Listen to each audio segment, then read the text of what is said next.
Samantalahin mo na. Larry Gadon, samantalahin mo na. Nilubog mo masyado sarili mo dito.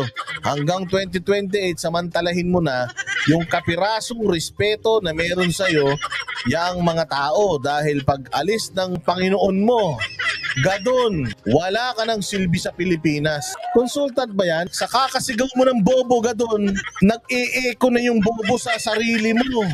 Nananawagan Presidential Advisor on Poverty Alleviation. Puta, poverty alleviation eh. Yun ang trabaho mo. Pinakikialam mo yung Senado. Tarantado. Natanggalin si Senador Bato de la Rosa bilang chairperson ng membro ng Senate Committee on Public Order and Dangerous Drugs. Sa isang video nitong Miyerkules, kinwestiyon ni Gadon ang pag-iimbestiga ng komite ni De La Rosa na umano'y nag-leak na dokumento ng PIDEA na nasangkot kay Pangulong Bongbong Marcos sa illegal na droga. Giit ni Gadon, dumipende lamang umano si De La Rosa sa mga sabi-sabi. Tanga! Una sa lahat, di naman korte yan eh. Si Risa Ontiveros nga, sabi-sabi lang din eh.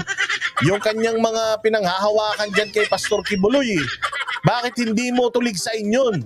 Bakit tinutuligsa mo si Bato de la Rosa? Hindi nga dinadamay ni Bato si Bongbong. Si Bongbong nga, hindi nga niya pinatawag. Si Maricel, pinatawag niya. Sinabi na nga niya na malabo, ipatawag natin presidente. Gawa na, hindi naman siya involved dito sa pinag-uusapan natin.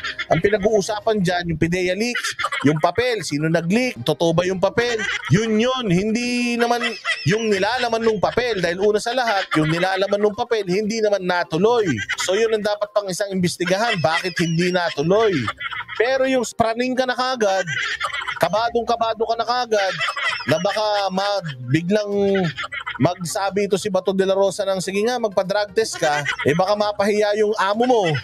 Pag napahiya yung amo mo, di pati ikaw.